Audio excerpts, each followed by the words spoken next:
Do you ever feel like you're just addicted to certain foods? Like, no matter how hard you try to avoid them, you just can't seem to resist? Well, let me tell you, you're not alone. In fact, food addiction is a real thing, and it's something that the food industry actually counts on to keep you coming back for more. In fact, believe it or not, they are actively working to make their foods as irresistible and as addictive as possible. And that's not a conspiracy theory. In fact, they've been doing it for years, and they're really, really good at it. And the thing that makes it even scarier is that they don't have to put a gun to our head to make us eat this stuff. We are willing participants in our own demise because we love our comfort foods, right? But I always say that knowledge is power. And that's why in this episode, I'm going to put on my tinfoil hat and uncover all the sneaky ways the food companies are conspiring against you so that you can break free from their grip once and for all. Welcome to the Feel Better, Live Free podcast brought to you by Thinlicious. I'm your host, Ruth Soukup, and here we'll talk about everything from the science of weight loss to practical tips for making your health a priority in the midst of a busy life. It's a little bit nerdy, a little bit funny, and a little bit revolutionary. So buckle up, friend, because it's about to get real.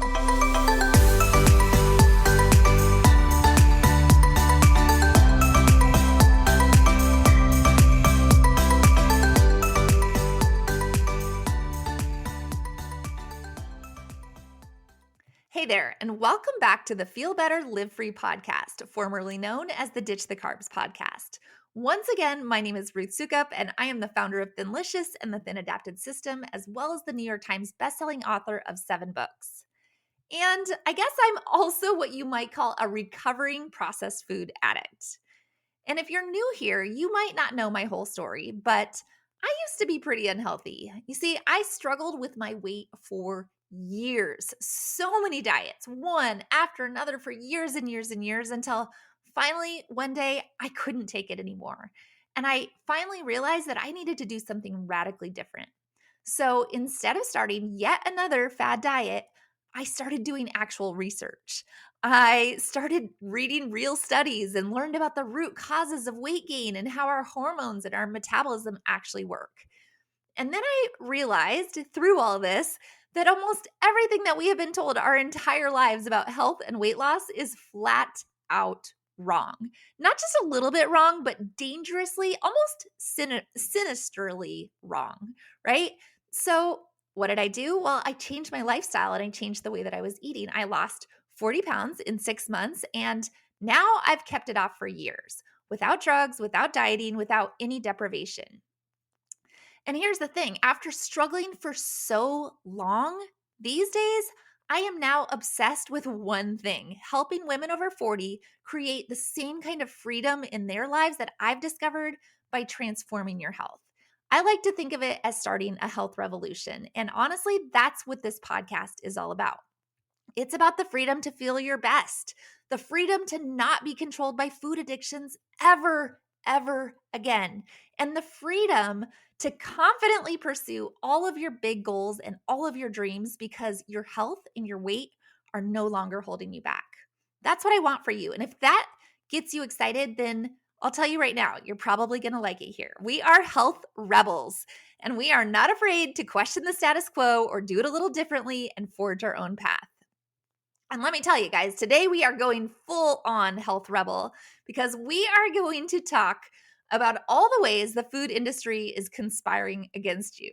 Because honestly, I think that most people have absolutely no idea how bad processed food is for your health, that it is literally killing you and it is making us so sick. As a society, it is just the worst, right? Because we've been conditioned to believe that certain foods are just normal and even healthy when in fact they are anything but.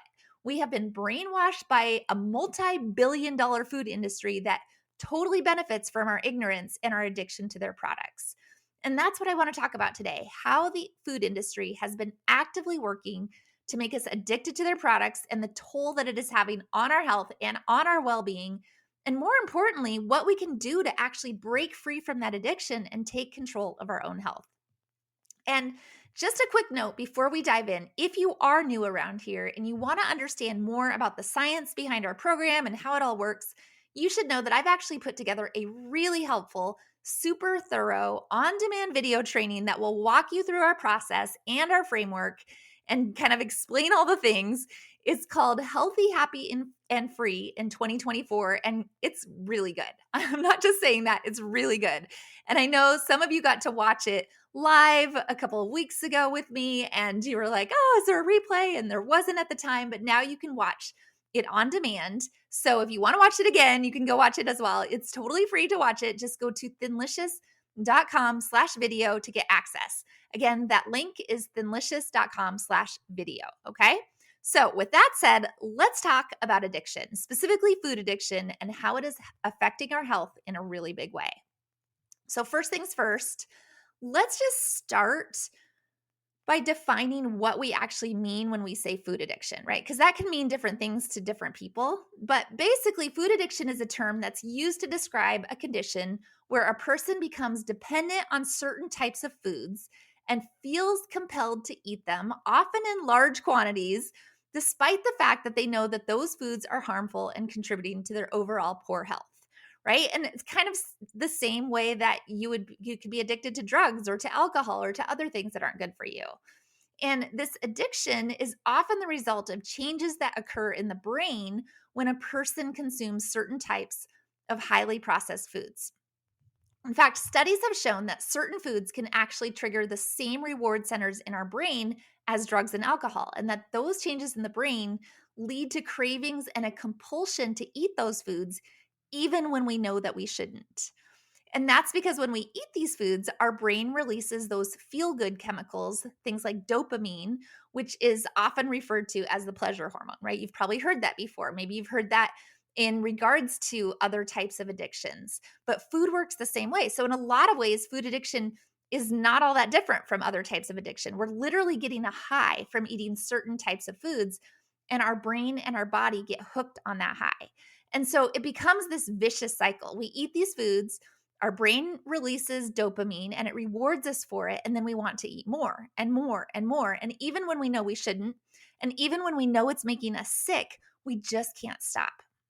And if that sounds familiar, then let me tell you, you are not alone. Food addiction is a real thing and it affects millions and millions of people. In fact, a study of the global burden of disease estimated that over 86 million people in the United States are currently living with some sort of food addiction, right? 86 million people. That's a lot of people. And it's also a really big problem because it means that there are so many of us out there struggling with this issue every single day.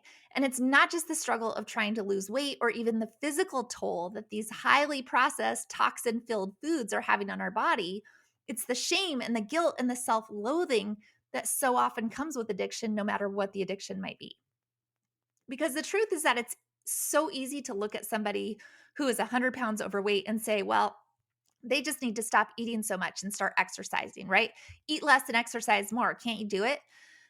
But if that person is dealing with food addiction, then it's not that simple. You can't just tell an alcoholic to stop drinking, right? And even if you could just stop eating, that wouldn't work either because we need food to function. But that's so often what we do with people who are struggling with food addiction. We tell them that it's their fault, that they're weak, that they just need to exercise some self-control, but it's really not that simple because it's an addiction and our brain is literally being rewired to crave certain foods. It's not just a matter of willpower or a lack of willpower. It's a real diagnosable condition. So if you think that you might be struggling with food addiction, or if this issue really resonates with you in any way, the first thing that you have to do is be kind to yourself. Recognize like this is a real issue. It's not just something that you can get over with a little bit more self-control. You have to get to the root of the problem and you have to start addressing it in a real way. But what is the root of the problem then, right? That's the next question. In other words, what is actually happening in our bodies that's causing us to get addicted to these foods and making it so hard for us to stop eating them? What is food addiction doing to us and how is it affecting our health? Well, as it turns out, it's actually affecting us in a lot of different ways. Because these highly processed, sugar-filled, chemically laden foods that we're getting addicted to are basically poison for our bodies, they are killing us, right? They're literally killing us slowly but surely. And it's not just our waistlines that are at risk. There's heart disease, diabetes, cancer, Alzheimer's, autoimmune disease, leaky gut syndrome, chronic inflammation, depression, anxiety, hormonal imbalance, and so many other health issues that we face today as a society, right? All the things that are wrong with us can all be traced back to this addiction that we all have to these highly processed foods. So, in that sense, our food addiction is actually contributing to a whole host of other health problems. And we've talked about these health problems on this podcast many times, right? But what it comes down to is this fact that we are addicted to these foods. It's not just that we're eating the wrong foods, it's that we're actually addicted to them.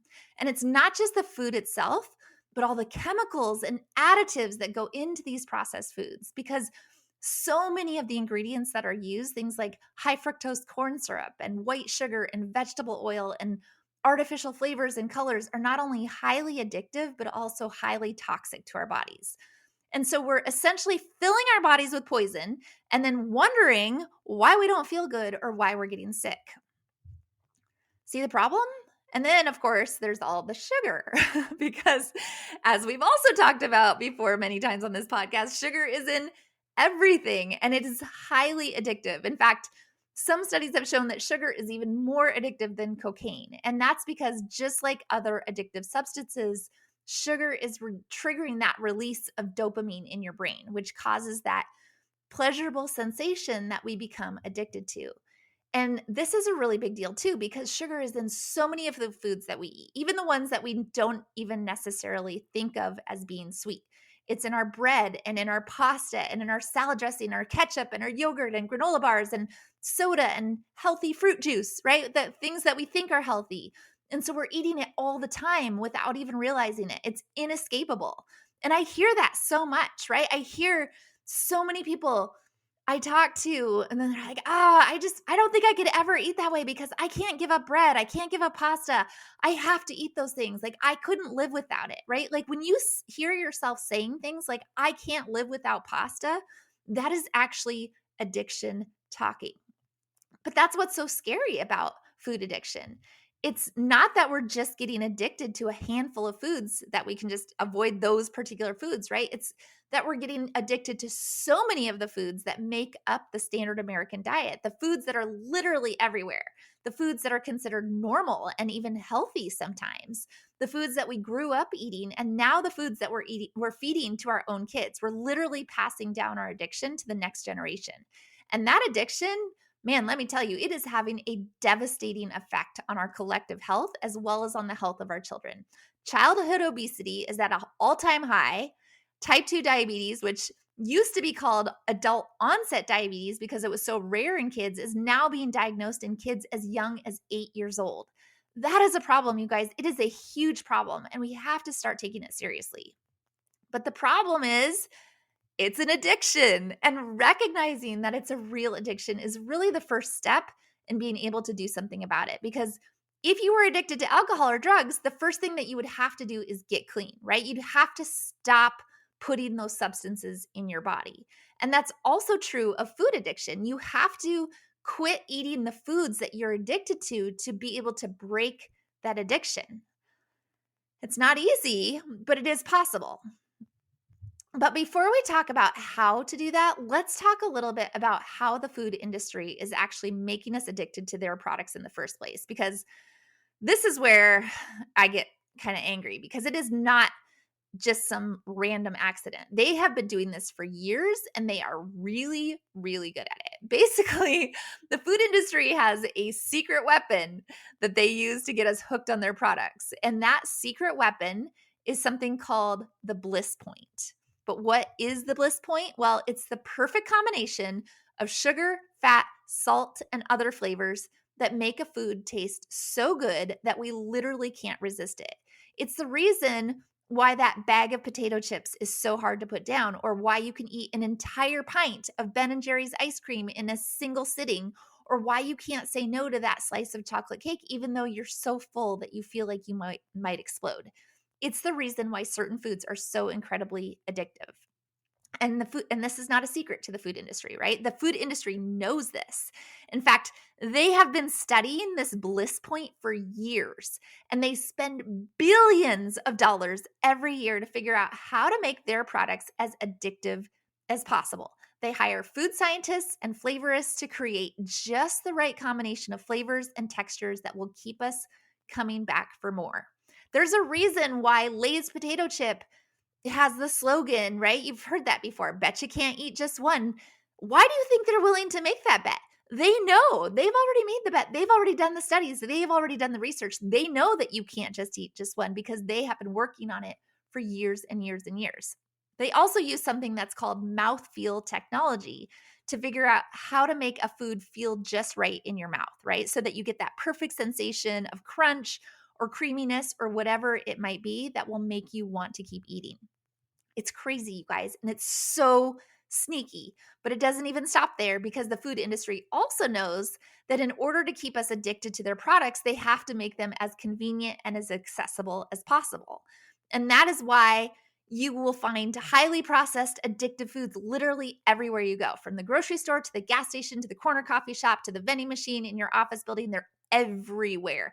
And you go into the grocery store and they're everywhere. You look through the Publix flyer and all you see, I said that to my husband the other day. I'm like, gosh, this is not just the sale flyer. It's like the poison flyer because everything in there, right? All the things that are on sale, all the foods there are just all this stuff that is literally designed to be as addictive as possible, full of preservatives, full of chemicals, full of stuff that is literally killing us, and it's everywhere. And then, I mean, that's the marketing, right? There's the marketing because the food industry is spending billions and billions of dollars every single year to market their products to us. And not just in commercials and on billboards, but in the grocery store itself. They know all the tricks to get us to buy more. They know we're more likely to buy something if it's on eye level than if it's on the bottom shelf. They know we're more likely to buy something if it's brightly colored or has a happy face on the box. They know we're more likely to buy something if we can try it first. It's all this big game that they have figured out, and we are the pawns. I hate that. I do. It makes me so angry. Like as I'm saying this, it infuriates me when I think about how our entire society. Did you know that there are only 10 food companies in the entire world, 10 major food companies that control like 95% of the products that we buy? 10. It all comes down to 10 conglomerates, and they're all doing it, and they all have us trapped in their web. So what can we do about it then? How can we actually break free from this addiction and start taking control of our own health? How can we fight back against this multi-billion-dollar industry that has been literally working for decades to keep us hooked on their products, that has literally been funding the studies to show that their products aren't harmful when in fact they are, right? Well, the first thing that we have to do is acknowledge that this is an addiction. We have to recognize that we're not just dealing with a lack of willpower or a lack of self-control. We have to be kind to ourselves and understand that this is a real diagnosable condition that requires a real solution. But then we have to make a choice. We have to make that choice for ourselves, right? We have to decide that our health is more important than that next hit of dopamine. And I think just like any addict, right? We're only going to make that decision when we're ready. We're only going to make that decision when we don't want to live like this anymore. We have to decide at some point that we are worth it, that our kids and our grandkids are worth it, that we don't want to live like this anymore. And then we have to take action because, like I said, the first step in overcoming any addiction is to stop putting that substance in your body. You have to get clean. You have to quit eating the foods that you're addicted to. And I know that this is a lot easier said than done because I have also been there. I am the girl who used to eat a full bag of Doritos in one sitting without even thinking about it. My husband used to make fun of me, right? Because he would go to the grocery store and he would buy Doritos and he would hide them from me, and I would be able to sense them. I knew when there was Doritos near, and I would eat them all.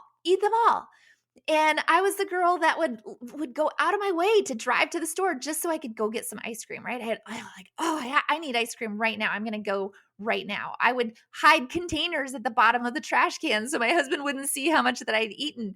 I was so addicted to sugar and processed food that I couldn't go a single day without it.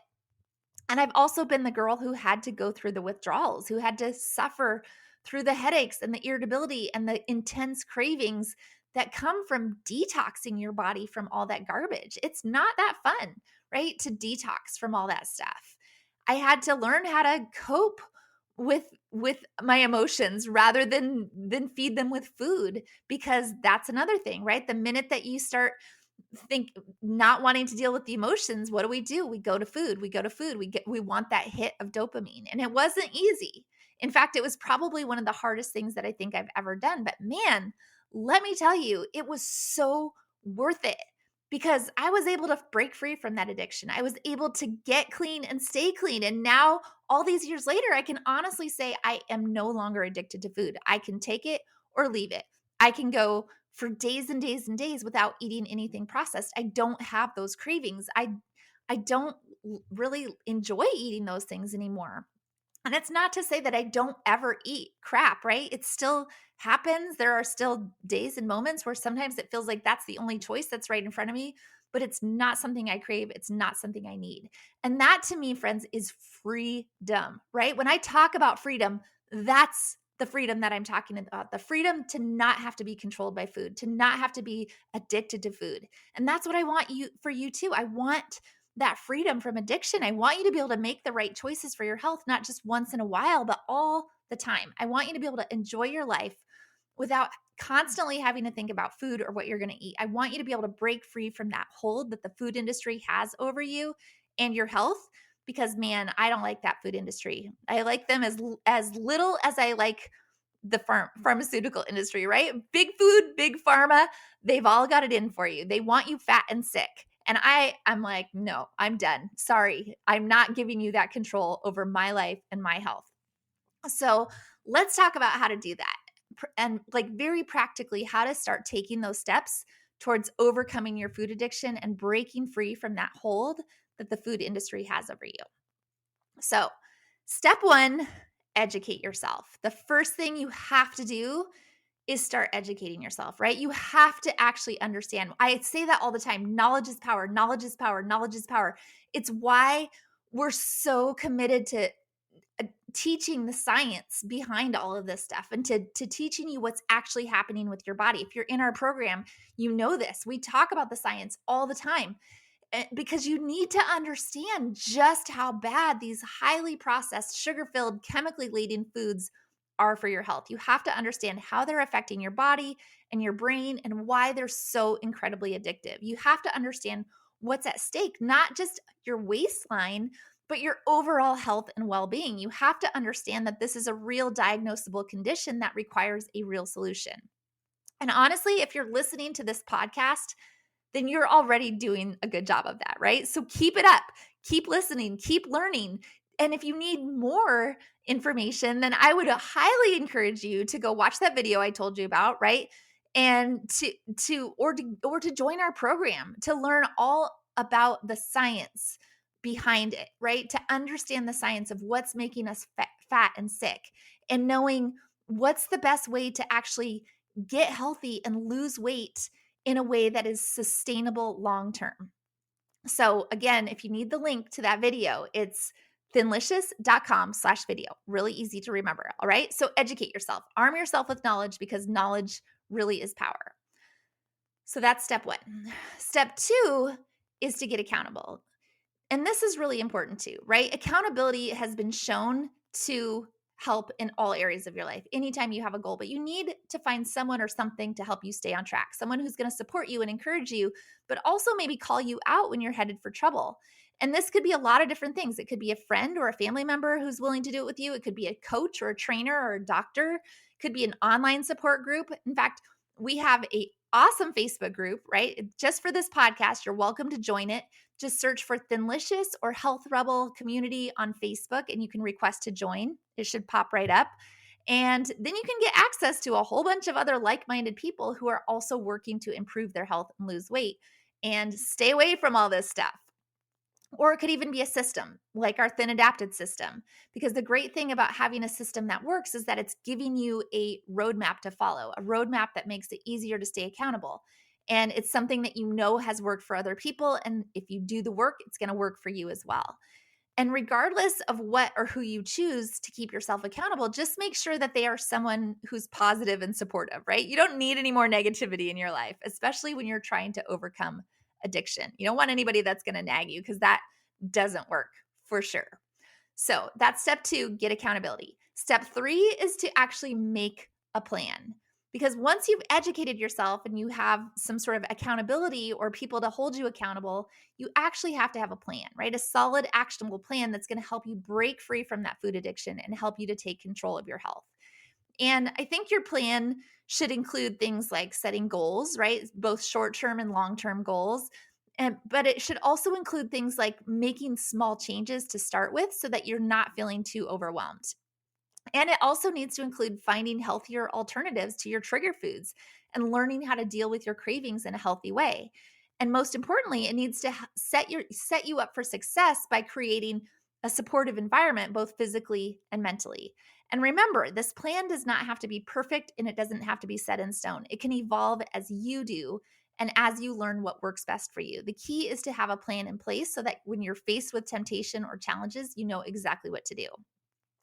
Step 4 then is to take action, right? Because knowledge and planning are great, but they mean nothing if you don't actually change and if you don't take action.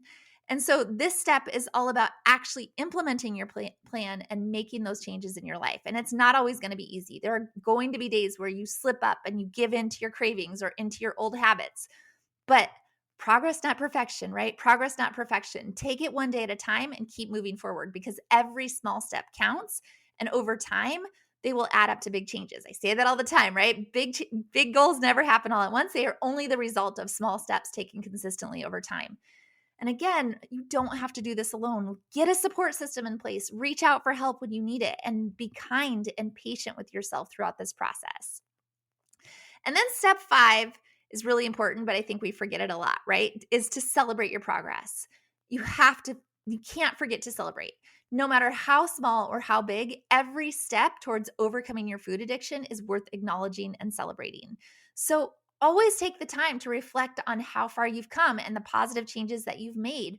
Reward yourself for your hard work and dedication, and use this as motivation to keep going and to continue making progress towards a healthier, happier version of you, right? Breaking free from food addiction is not an easy journey, but it's one that is worth taking. So stay educated, stay accountable, have a plan in place, and then take action and celebrate your progress along the way. Friend, I know you've got this, right? Let's get away from this sneaky food industry and let's start taking back our lives. So, guys, that about does it for this episode. Conspiracy theory version. Told you we're health rebels, but I feel so strongly about this. I hate the fact that big food has so much control over our lives and over what we eat and what we do, and it is holding us hostage, basically. And I hope that what we talked about today has been eye-opening and informative. I hope that it has inspired you to take some action towards breaking free from your own food addictions. But remember, knowledge is power. So keep educating yourself. Never stop learning. Take these steps, right? But keep learning, because the more you know, the more you will be empowered to actually take action. In the end, better health isn't about looking good in your skinny jeans. It is about freedom. And that is what I want so badly for you. All right, guys, that is it. If you know anyone who would find this episode helpful, if you know anybody who's talked about food addiction or feels like they are addicted to food, send it to them. Send them the link via text, send it via email. And then be sure, if you haven't already, to subscribe or follow this podcast wherever you like to listen so that you can always be notified of new episodes. And I will see you soon for our next episode.